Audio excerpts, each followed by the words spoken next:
Oh shit, मेरा लंगड़ा भाई फिर से यहाँ आ गया। जरूर पैसे मांगने आया होगा। हितांशी, तुम एक काम करो, इसे कुछ भी बोल दो कि मैं मीटिंग में हूँ, या बोल दो शहर से बाहर गया। कैसे भी करके प्लीज इसे भगा दो यार, जल्दी से।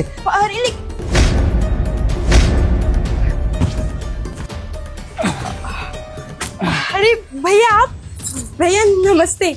नमस्ते, कैसी है? मैं अच्छी हूँ। आप यहाँ अचानक कैसे, आपने बताया भी नहीं। वो आकाश से मिलना था। आकाश है घर पे? वो तो है नहीं, वो मीटिंग में गए हैं। अच्छा, पता नहीं था ना। वो क्या है ना कि ट्रेन का टाइमिंग ही ऐसा कुछ है। हम रात में ट्रेन पकड़े थे, सोचा कि एक बार आकाश से मिल लेंगे, कुछ ज़रूरी काम है उससे। एक बार तुम फ़ोन कर दोगी उसको, बोलो कि बड़े भैया आए हैं। जरूरी काम है। एक काम करते हैं ना भैया, आप मुझे बता दीजिए, मैं उनको बता दूंगी। नहीं, तुमको नहीं बता सकते। हम चाहते हैं कि एक बार आकाश सामने आ जाएगा तो एक बार उससे बात कर लेंगे। ज़रूरी है, तभी तो गाँव से दौड़े भागे उससे एक बार मिलने के लिए आ गए। बोलिए ना, एक बार फ़ोन करो ना। भैया वो क्या है ना, एक्चुअली वो मीटिंग में है। अगर मैं उनको फोन करूंगी तो वो फोन उठाएंगे नहीं, कोई फायदा नहीं फोन करने का। देखो, जरूरी काम तो होगा, बहुत बिजी रहता है, लेकिन हम एक बार मिलना चाहते हैं, बात करना चाहते हैं। एक बार कॉल कर लो हमारे खातिर। हम उसको कॉल करें, बहुत बार ट्राई करें, वो कॉल नहीं उठाता। हमको लगता है बिजी होगा वो। अच्छा ठीक है, आप बोल रहे तो मैं एक बार करके देख लेती हूँ कॉल।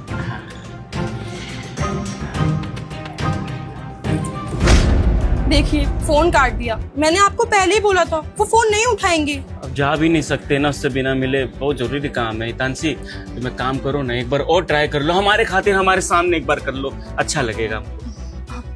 ठीक है, आप इतना बोल रहे हैं तो मैं दोबारा ट्राई कर लेती हूँ। वैसे तो नहीं उठाएंगे, बट स्टिल। हाँ, कर लो तुम, हम यहीं खड़े हैं।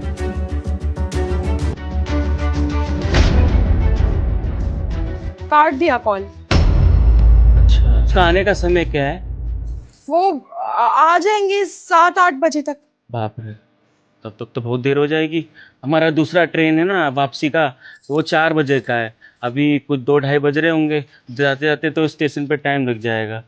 तुमको बताए कि ना बताएं? अरे भैया, आप इतना क्यों सोच रहे हो? मैं उनकी बीवी हूँ, आप मुझे बता दीजिए, मैं बता दूंगी उनको। तुम ना एक काम करो,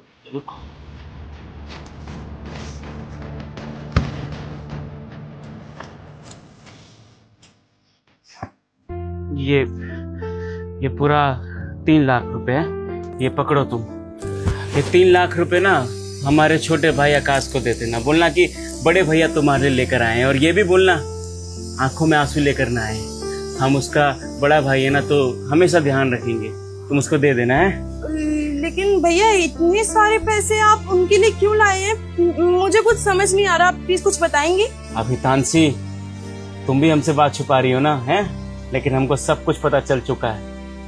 उसको बिजनेस में लॉस हो गया है, बहुत टेंशन में है बेचारा। हमारे सामने रो रहा था जब हमने कॉल करा था। 1 2 3 4 5।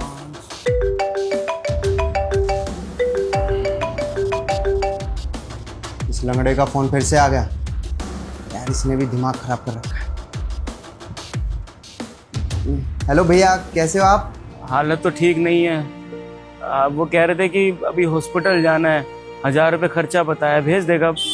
बहुत ज़्यादा तबीयत खराब है, 1000 रुपये भेज दे बस। 1000 रुपये?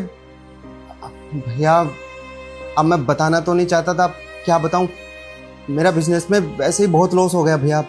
सच कहूं तो मेरे पास 500 रुपये नहीं है, 2 वक्त का खाना नहीं खा पा रहा हूं भैया। मैं अब बोल भी नहीं सकता कि आपको 1000 रुपये। मैं ऐसा करता हूँ भैया, किसी से मांग के अगर दूं तो चलेगा आपको? अच्छा, कोई बात नहीं, हम नहीं, कहीं से मांगने की जरूरत नहीं है, हम देख लेंगे यहाँ पर। तू अपना ध्यान रखें, भगवान सब कुछ ठीक कर देगा। टेंशन मत लियो बस। हाँ भैया, और हाँ माफ करना, मैं आपकी मदद नहीं कर पाया। हाँ भैया। हाँ ठीक है, रखते हैं। हम तो पागल हो गए थे, हमको बस 1000 रुपये का जरूरत था, लेकिन उस बेचारे के पास तो 500 रुपये तक नहीं था। बताओ, इतना करोड़ों का मालिक 500 रुपये के लिए किसी के आगे हाथ फैलाएगा अपना? हमारा ना जितना औकात हुआ हम लेके आ गए।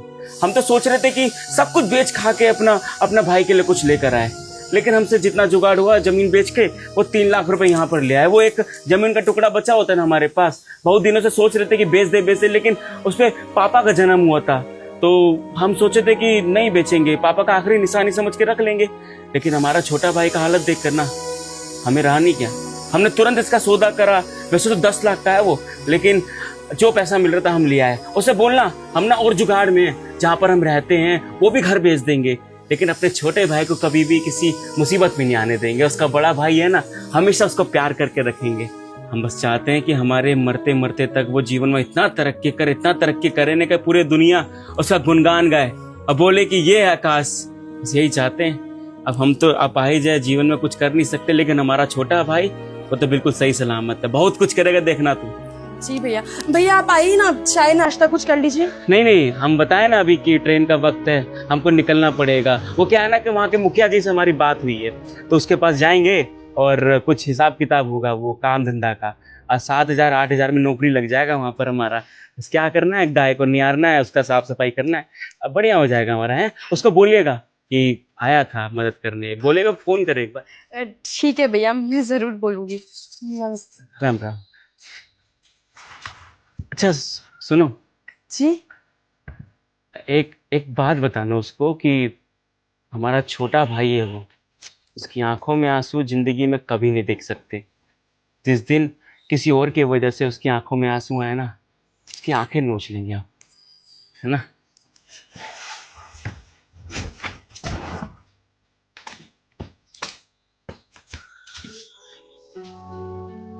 देखा आपने, जिस भाई से आप नफरत करते हैं, जिस भाई के बारे में आप इतना उल्टा सीधा बोलते हैं कि कुछ करता धरता है नहीं, हमेशा बस पैसे मांगता रहता है, आज वो भाई इतने सारे पैसे लेके आए आपके लिए, अपनी जमीन बेच के, और आप है कि उसके बारे में क्या क्या नहीं बोलते मुझसे।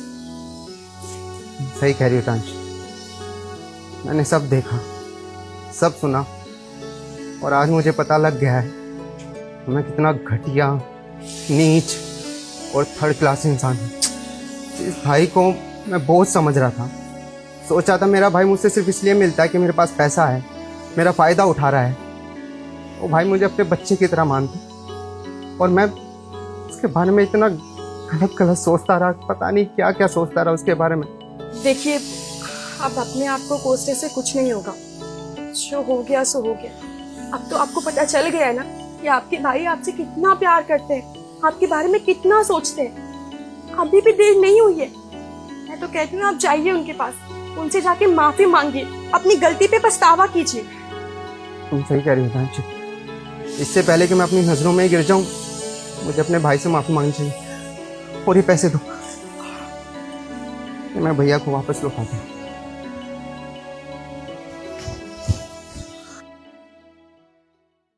भैया रुकिए भैया।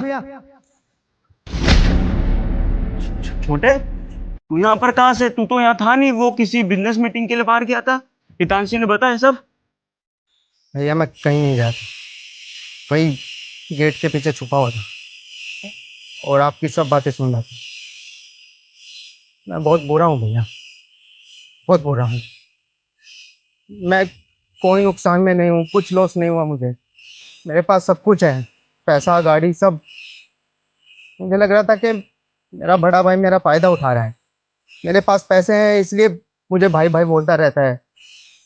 मैं सोच रहा था कि मेरा भाई कहीं मुझ पे बोझ ना बन जाए, इसलिए मैं आपको इग्नोर करता रहा और हमेशा झूठ बोलता रहा।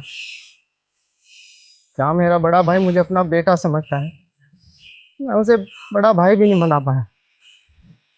बहुत हो रहा हूँ भैया, मुझे माफ़ कर दो, मैं कसम खाता हूँ आज के बाद ऐसी गलती नहीं होगी, और मैं आपको अपने बड़े भाई के समान ही बिल्कुल बाप की तरह रखूँ। आप मेरे साथ घर चलिए, मेरे साथ रहिए प्लीज, मुझे माफ़ कर दीजिए।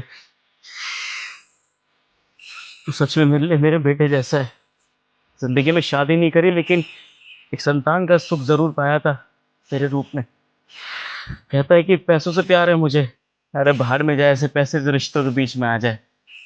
तू मेरे लिए सब कुछ है, लेकिन आज तूने अपने बड़े भाई का विश्वास खो दिया।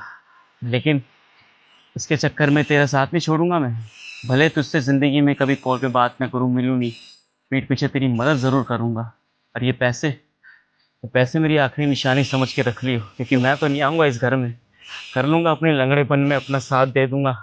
ले जा, ध्यान रखियो। है कभी ज़रूरत हो तो बोल दियो, जान भी दे दूँगा अपनी। भैया मेरी बात सुनो भैया, मुझे माफ़ कर दो भैया, आज के बाद ऐसी गलती नहीं होगी भैया। भैया